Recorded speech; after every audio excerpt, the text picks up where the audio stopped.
Soy residente de primer año de enfermería pediátrica y yo os voy a hablar sobre los cribados neonatales.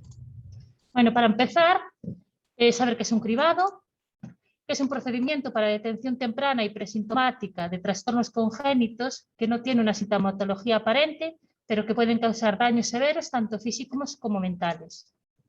En estos casos, el diagnóstico y tratamiento precoz mejora su diagnóstico y minimiza el daño que provocan. Los objetivos de los cribados neonatales es conseguir una cobertura del 100% de los recién nacidos vivos, conseguir el tratamiento precoz y seguimiento en el 100% de los casos detectados con sospecha para las enfermedades incluidas en el programa, establecer un sistema de información y registro que posibilite la evaluación continuada, reducir los costes totales asociados a la enfermedad y el beneficio principal es la prevención de discapacidades asociadas a la enfermedad. Los programas de cribado neonatal deben estar identificados en los programas de salud pública, deben tener una cobertura universal, financiados públicamente, tanto la relación del cribado como análisis y estudios complementarios de diagnóstico diferencial y confirmación, tratamiento y seguimiento de los pacientes afectados. Son relativamente pocas las enfermedades que cumplen con los criterios clásicos establecidos por la OMS para ser objeto de cribado neonatal. Estos criterios son que la enfermedad que produce una severa morbilidad y posible mortalidad, no siendo fácilmente reconocible clínicamente en el periodo neonatal, la existencia de un tratamiento eficaz, inmediato y de fácil realización, una relativa alta frecuencia y la existencia de un método sensible y específico con un parámetro de cribado simple, fiable, rápido y económico.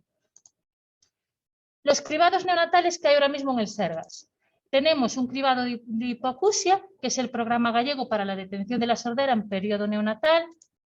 Tenemos un cribado de enfermedades endocrinas y metabólicas, que es el programa gallego para la detención precoz de enfermedades endocrinas y metabólicas en el periodo neonatal. Y aunque de momento no hay ningún programa, ni se ha implantado de forma general, en muchos hospitales gallegos ya se está realizando un cribado de cardiopatía congénita. La hipoacusia. La hipoacusia es la disminución de la percepción auditiva. La reducción de la audición durante la infancia interfiere con el desarrollo del habla y la adquisición de las habilidades para el lenguaje, además de tener efectos adversos tanto sobre el sistema nervioso auditivo como sobre logros escolares, desarrollo cognitivo, social y emocional. El periodo más importante para el desenvolvimiento del lenguaje y el habla se concentra en los 3 primeros años de vida. La causa de los déficits auditivos neonatales, actualmente la mayoría de las hipoacusias son neurosensoriales, de las que las alteraciones genéticas ocupan un 50 o 70% y las alteraciones adquiridas un 30 o 40%. Estas adquiridas suelen ser por lesiones por ototoxicidad, infecciones durante el embarazo como pueden ser la rubeola, la toxoplasmosis, el citomegalovirus, anoxia neonatal, prematuridad, bajo peso al nacer y traumatismos.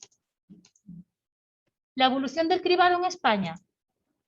Pues en el año 2003, el Pleno del Consejo Interterritorial de Salud recomendó la implantación de programas poblacionales de detención precoz de hipoacusia neonatal en todo el territorio español y aprobó los contenidos mínimos básicos de estos programas. En ese mismo año, el Ministerio de Sanidad y Consumo publicó el Libro Blanco sobre hipoacusia, detención precoz de la hipoacusia en recién nacidos. Y en el año 2010, la Comisión para la Detención Precoz de la Hipoacusia actualizó las recomendaciones que se consideran importantes para el desarrollo de los sistemas de detención de la hipoacusia infantil, publicándolas en el 2014. Y mientras tanto, en Galicia, ya en el 2002, la Dirección General de Salud Pública de la Consellería de Sanidad puso en marcha el Programa Gallego para la Detención de la Hipoacusia en periodo neonatal. Y en el 2012, este programa ya completó su implantación en hospitales de la Red Pública Sanitaria de Galicia y en hospitales con maternidades de la red privada. Vale, el Programa Gallego de la Atención de la Hipoacusia en Periodo Natal, sus objetivos son asegurar el acceso a la prueba del cribado a todos los niños nacidos en Galicia, garantizar el acceso al diagnóstico de confirmación con consulta y primera prueba antes de los 60 días a más de los 95% de recién nacidos derivados a las unidades de diagnóstico y tratamiento.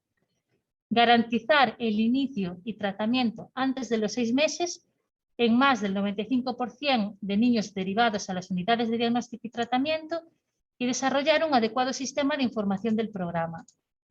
¿Dónde se realiza el cribado? En las maternidades de hospitales públicos y privados. ¿Quién debe realizar el cribado? Personal de enfermería con formación específica. ¿Cuándo se puede realizar el cribado de hipoacusia? Pues desde horas después del nacimiento hasta antes de abandonar el hospital.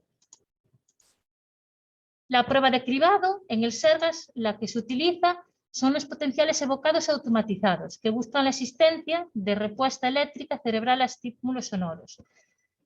En otras comunidades se utilizan otros cribados, como puede ser la automisión acústica, pero el SERGAS eligió esta prueba por su alta sensibilidad, un 99,9%, y por su especificidad del 93 al 98%. Además, la prueba de potenciales evocales automatizados reconoce la funcionalidad de la cóclea y de la vía auditiva preencefálica, por lo que capta hipoacusias neurosensoriales tanto cocleares como precocleares. La prueba se realiza con el bebé tranquilo, preferentemente dormido.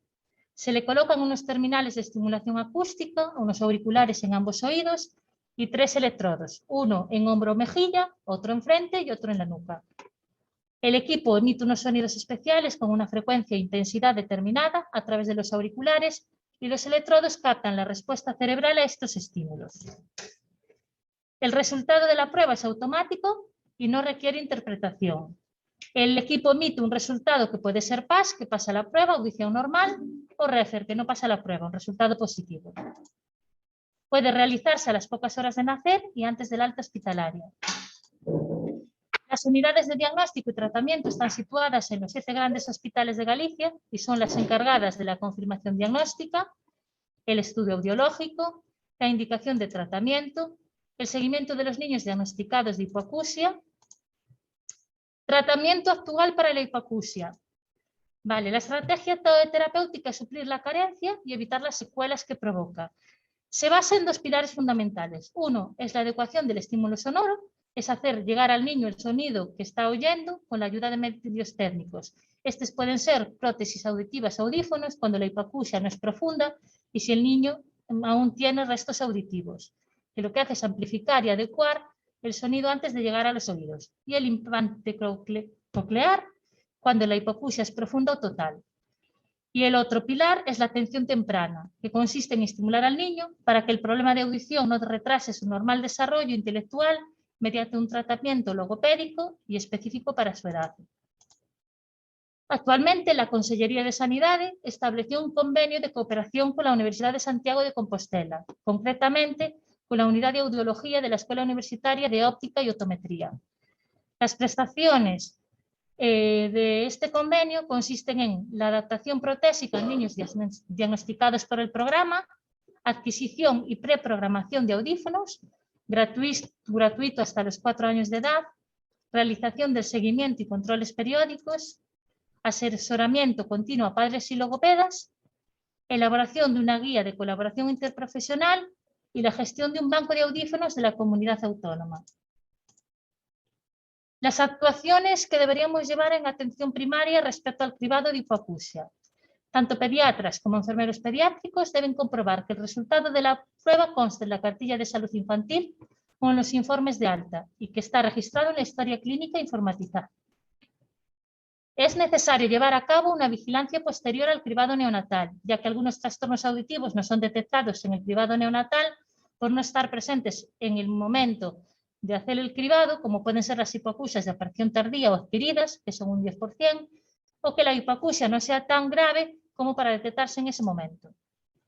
En cada visita periódica del programa de salud infantil deben evaluarse las habilidades auditivas, el estatus del oído medio y los hitos de desarrollo. Los niños con anomalías en el desarrollo del comportamiento también deben ser evaluados en la esfera auditiva por lo menos una vez por el otorrino. Y la confirmación de una hipoacusia en un niño se considera factor de alto riesgo respecto a sus hermanos, que deben ser sometidos en este caso a una revisión audiológica. La incidencia en Galicia. Según el programa de detención de hipoacusia gallego, la incidencia de pérdida auditiva detectada por el programa desde el 2002 al 2019 es del 1,05 por 1000, con una cobertura del 100% de neonatos. Vale, ahora vamos a hablar del programa gallego para la detención precoz de enfermedades endocrinas y metabólicas en el periodo neonatal. La evolución de cribado metabólico en España, pues ya en 1978 el Ministerio de Sanidad formaliza el programa de detención precoz neonatal de fenilcetonuria y de hipotiroidismo congénito. El cribado ampliado apareció por primera vez en Galicia en julio del 2000 y posteriormente se fueron sumando otras comunidades. En julio del 2013, el Consejo Interterritorial del Sistema Nacional de Salud aprobó la ampliación del cribado neonatal de enfermedades a incluir en la cartera básica común del Sistema Nacional de Salud, recomendando la inclusión de 7 entidades. Estas enfermedades son el hipotiroidismo congénito, la fenilcetonuria, la fibrosis quística, la deficiencia de acil-CoA deshidrogenasa de cadena media, la deficiencia de 3-hidroxiacil-CoA de deshidrogenasa de cadena larga, la acidemia glutárica tipo 1 y la enfermedad de células falciformes. En Galicia, el programa de cribado neonatal está ampliamente consolidado, alcanzando el 99,97% de participación en el 2019, con 15.657 muestras analizadas de 15.661 nacimientos. Nuestra causística pone de manifiesto que la patología objeto de cribado más frecuente en nuestra comunidad es el hipotiroidismo congénito, seguida de la cistinuria. El objetivo general del cribado metabólico es disminuir mediante la detención precoz y la instauración precoz de tratamiento la incidencia de discapacidades psíquicas y físicas originadas por la enfermedad endocrina y metabólica presentes en el periodo neonatal. Los objetivos específicos, al igual que con la hipoacusia, es ofrecer una cobertura del 100% de acceso a la realización de las pruebas de cribado incluidas en el programa, obtener la participación de por lo menos el 98% de la población objetivo, disponer del resultado de las pruebas de cribado antes de 10 días desde la toma de muestra en el 95% de los participantes, garantizar el acceso a un adecuado diagnóstico y tratamiento a los niños participantes en el programa y disponer de un adecuado sistema de información y control de calidad del programa. ¿Cuándo realizar el cribado metabólico? Vale, la obtención de muestra de orina y extracción de una muestra de sangre según el programa gallego debe realizarse en el tercer día de vida del bebé, tras 48 horas de iniciar la alimentación proteica. La guía del Ministerio dice otra cosa, dice que la obtención de muestra debe ser desde las 24 horas hasta las 72 horas de vida. No especifica nada sobre la alimentación proteica. De no poder tomar las muestras el día recomendado, deberá hacerse lo antes posible a partir del tercer día. Y no obstante, se recomienda que la toma de la muestra de sangre no se haga antes de las 48 horas de vida por la posibilidad de falsos positivos para el hipotiroidismo debido al aumento del TSH fisiológico en estas primeras horas del recién nacido, y también para poder detectar la fenilcetonuria deben transcurrir un tiempo suficiente desde el inicio de la alimentación para detectar niveles normales de fenilalanina. Hay situaciones especiales en que es necesario la obtención de una segunda muestra. Estas situaciones son el recién nacido con transfusión previa a la toma de muestra, que se haría una segunda muestra cuando hayan pasado al menos 72 horas desde la transfusión, y si la transfusión es de Matías, se tomará una nueva muestra aproximadamente a los 3 meses para la confirmación de la anemia falciforme. En grandes prematuros y en recién nacidos con muy bajo peso al nacer, la primera muestra puede ampliarse hasta el 7º día de vida y la segunda muestra se debe realizar a los 15 días de vida para el cribado de hipotiroidismo congénito. En recién nacidos con nutrición parenteral en el momento de la obtención de muestra debe realizarse otra medición al menos 72 horas después de la suspensión de la nutrición. Cuando hay un parto múltiple con nacidos del mismo sexo, hay que realizar una segunda extracción a los 15 días de vida para el cribado del hipotiroidismo congénito, y en la administración de determinados medicamentos, tanto a madre como recién nacido, también se debe tomar una segunda muestra entre el 7º y 14 días tras la primera. Esto es en caso de dopamina, esteroides en caso de la madre, compuestos yodados, corticoides, antibióticos y de esteres de ácido pivárico. ¿Cómo se realiza este cribado? Vale, la prueba consiste en la obtención y análisis de una muestra de sangre y una muestra de orina. El material y documentación que necesitamos son lancetas y tiras de papel absorbente, especiales para determinación. Hay que hacer incidencia en que las lancetas tienen que adaptarse al tamaño y edad del niño. En el caso de niños a término, se utilizarían lancetas con una profundidad de 1 milímetro de profundidad y de 2,5 a 3 milímetros de longitud de corte. En niños de bajo peso se utilizarían lancetas con una profundidad de 0,85 milímetros y con una longitud de corte de 1,75 a 3 milímetros. Y para niños de muy bajo peso serían lancetas de profundidad 0,60 milímetros y con una longitud de corte de 0,75 a 2 milímetros.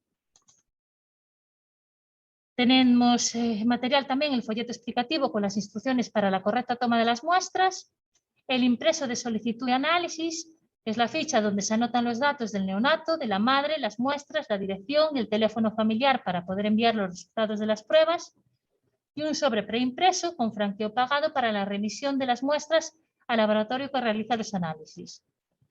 ¿Dónde y quién debe realizar este cribado? Vale, pues aunque la toma de muestras se puede hacer en el domicilio, y es más, el sobre viene preparado para que los padres puedan realizarlo en el domicilio, el programa recomienda que se haga en las maternidades de los hospitales públicos y privados en los centros de salud. Se recomienda también que la toma de muestra la haga el personal sanitario de cada centro, ya que por su formación y experiencia obtienen mejores muestras y consiguen un menor índice de repeticiones. La recogida de muestra de sangre no puede quedar restos de alcohol en la piel antes de picar con la lanceta y no está recomendado el uso de antisépticos yodados. Las muestras por punción venosa a la utilización de capilares u otros instrumentos pueden dar lugar a muestras no válidas, bien por sobresaturación dando falsos positivos o por hemodilución dando falsos negativos, por lo que solo está indicada su utilización en situaciones limitadas. Debe obtenerse la muestra en las zonas externas del tablón y nunca en la línea media siguiendo el esquema de Blumenfeld. El pie tiene que estar caliente, para lo que es preciso un masaje enérgico. La punción debe realizarse de manera firme, puede puncionarse 2 veces en forma de cruz para facilitar el sangrado. Nunca llenar un círculo nuevo hasta que el anterior esté lleno y la sangre traspase el otro lado y la superficie de la sangre sea igual en ambos lados del papel. Deben impregnarse todos los círculos del papel. Este sería una foto de una muestra bien recogida. La recogida de muestra de orina debe recogerse al mismo tiempo que con la sangre cuando el niño esté limpio, sin talcos, cremas ni aceites, y no debe estar contaminada con restos fecales. Hay que dejar secar las muestras en horizontal y a temperatura ambiente por lo menos durante 4 horas antes de enviarlas, sin nunca calentar ni poner al sol. Los datos del niño que figuran en los papeles de la toma de las muestras deben cubrirse una vez que el papel esté seco. Y por último, introducir los papeles en la bolsa del pergamino grasa y todo el conjunto en el sobre que se remite al laboratorio junto con la ficha identificativa totalmente cubierta. Envío de las muestras. El laboratorio que realiza los análisis para el programa es el laboratorio del Complejo Hospitalario Universitario de Santiago de Compostela. Se envían por correo al laboratorio las muestras de sangre y orina junto con la ficha identificativa firmada por padre, madre o tutor del niño. Es muy importante cubrir bien todos los datos de la ficha para una correcta interpretación de los resultados y evitar repeticiones innecesarias. Las muestras se remiten a través de correo. Hay 2 formas. Intercentro, desde el centro sanitario donde se realiza al Hospital de Santiago, que este es el método que seguimos aquí en Lugo, y otra por correo normal. Por ejemplo, se hace en el Hospital de Monforte, donde son los propios padres los que envían por correo las muestras. Los resultados. El resultado del cribado puede ser positivo, entonces se contactará de forma urgente con los padres, utilizando todos los medios disponibles para informarlos del resultado e indicarles qué deben hacer a continuación. Si es negativo, los padres son informados por escrito, mediante una carta a la dirección que consta en la ficha. Esto ocurre en el más de los 90% de los casos. Y cuando la muestra es no válida o el resultado dudoso, los padres son informados por escrito sobre la necesidad de repetir la toma de la muestra. Si en un plazo prudencial no se recibe esta segunda muestra, se reclama por escrito y si no responde, se contacta de nuevo con los padres por teléfono, si este figura en la ficha, o recurriendo a otras bases de datos. Intervenciones en atención primaria respecto al cribado metabólico. Pediatras y enfermeros pediátricos de atención primaria constituyen la última garantía en la comprobación de los cribados neonatales endocrinos y metabólicos, por lo que deben comprobar que la realización de la prueba de cribado consta en la cartilla de salud infantil o en los informes del alta y está registrado en la historia clínica electrónica. Deben colaborar en las necesidades de información que precisen los padres. Si el niño no realizó el cribado, será captado desde la atención privada realizando el cribado lo antes posible. Desde el centro de atención primaria estarán atentos y colaborarán con los padres ante la posible solicitud de una segunda muestra por parte del laboratorio. Que no se está haciendo aquí, que en primaria no están haciendo pruebas metabólicas, pero según el programa del Sergas deberían hacerse también en primaria.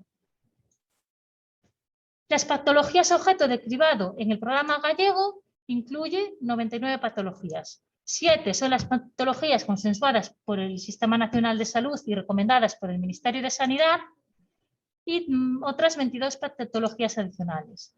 Tenemos alteraciones de los aminoácidos, alteraciones del metabolismo de los ácidos grasos, alteraciones del metabolismo de los ácidos orgánicos y otras alteraciones como el hipotiroidismo congénito, la deficiencia de biotinidasa, la galactosemia clásica, la galactosemia por déficit de galactoquinasa, la fibrosis quística y la anemia de células falciformes. Vale, ahora vamos a hablar un poco, muy por encima, de la cardiopatía congénita.